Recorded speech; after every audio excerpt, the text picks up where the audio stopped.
George Orwell. George Orwell was an English novelist, essayist and critic most famous for his novels Animal Farm, 1945, and 1984, 1949. Who was George Orwell? George Orwell was a novelist, essayist and critic best known for his novels Animal Farm and 1984.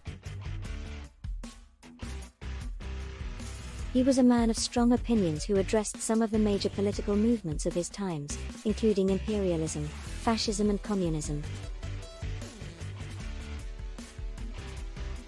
Early life. Orwell was born Eric Arthur Blair in Motihari, India, on June 25, 1903. The son of a British civil servant, Orwell spent his first days in India, where his father was stationed. His mother brought him and his older sister, Marjorie, to England about a year after his birth and settled in Henley-on-Thames. His father stayed behind in India and rarely visited. His younger sister, Avril, was born in 1908. Orwell didn't really know his father until he retired from the service in 1912. And even after that, the pair never formed a strong bond. He found his father to be dull and conservative. According to one biography, Orwell's first word was beastly. He was a sick child, often battling bronchitis and the flu. Orwell took up writing at an early age, reportedly composing his first poem around age 4. He later wrote, "I had the lonely child's habit of making up stories and holding conversations with imaginary persons, and I think from the very start my literary ambitions were mixed up with a feeling of being isolated and undervalued."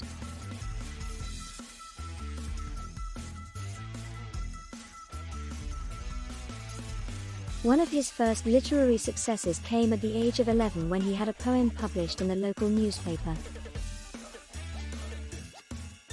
Education. Like many other boys in England, Orwell was sent to boarding school.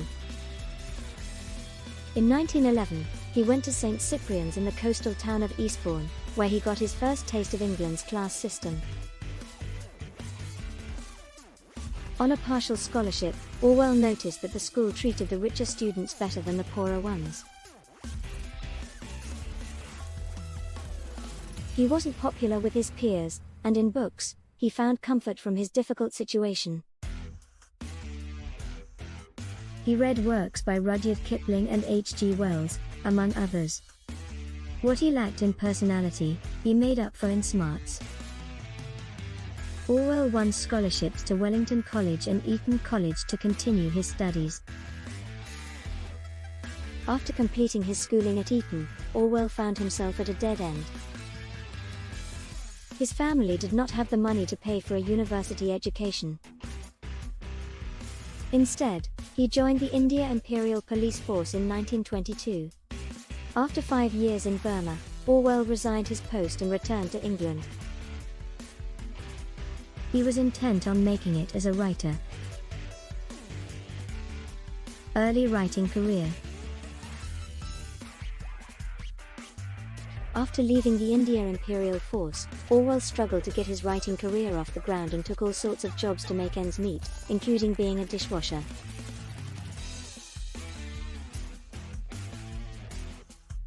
Down and Out in Paris and London, 1933. Orwell's first major work explored his time eking out a living in these two cities. The book provided a brutal look at the lives of the working poor and of those living a transient existence.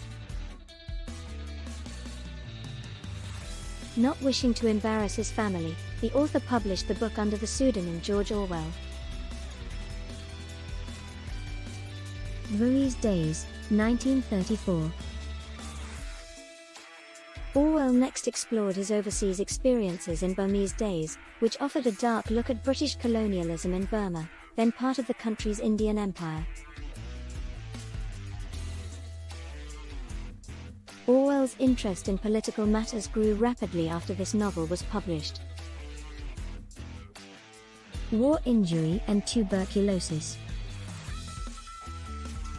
In December 1936, Orwell traveled to Spain, where he joined one of the groups fighting against General Francisco Franco in the Spanish Civil War. Orwell was badly injured during his time with the militia, getting shot in the throat and arm. For several weeks, he was unable to speak. Orwell and his wife, Eileen, were indicted on treason charges in Spain.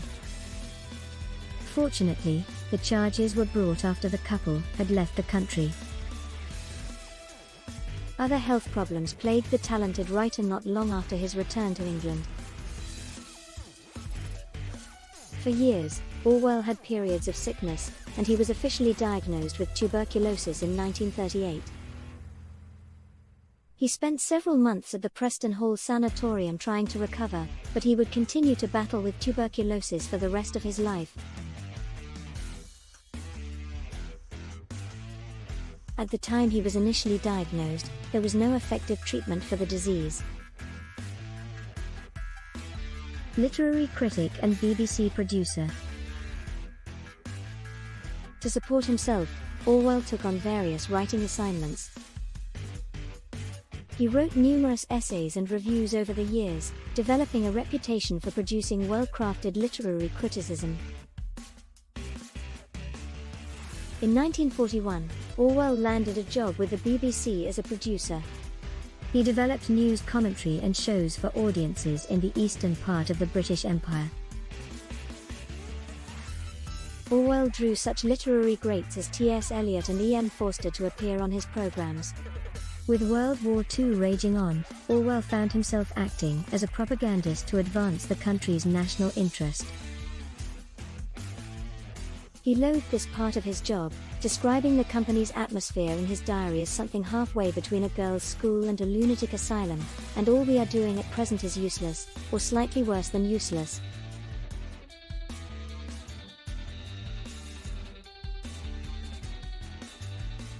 Orwell resigned in 1943, saying, "I was wasting my own time and the public money on doing work that produces no result.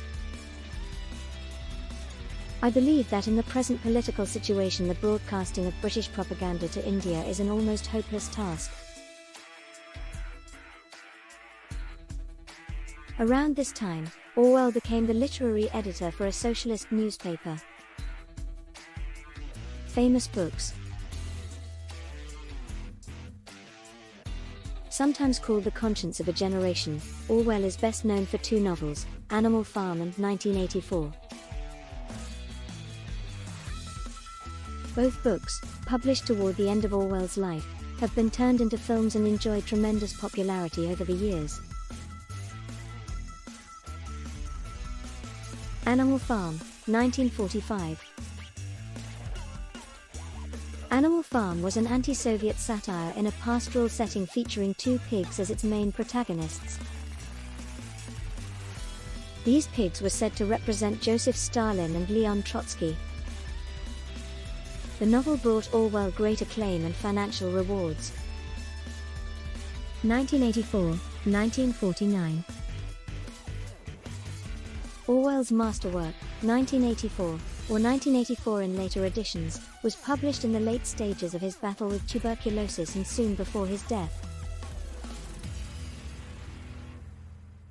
This bleak vision of the world divided into three oppressive nations stirred up controversy among reviewers, who found this fictional future too despairing.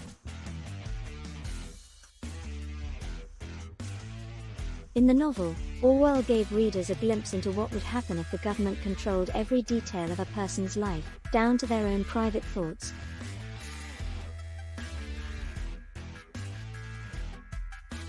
Essays.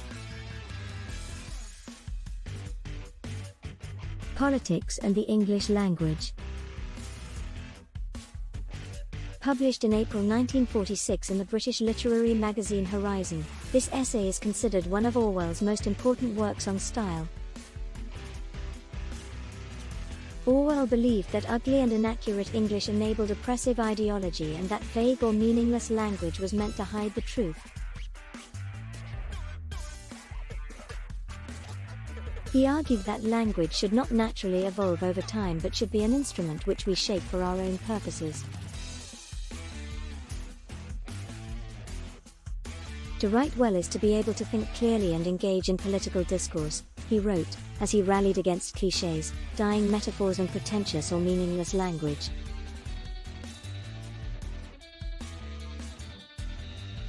Shooting an elephant. This essay, published in the literary magazine New Writing in 1936, discusses Orwell's time as a police officer in Burma, now known as Myanmar, which was still a British colony at the time. Orwell hated his job and thought imperialism was an evil thing. As a representative of imperialism, he was disliked by locals. One day, although he didn't think it necessary, he killed a working elephant in front of a crowd of locals just to avoid looking a fool. The essay was later the title piece in a collection of Orwell's essays, published in 1950, which included My Country Right or Left, How the Poor Die and such were the joys.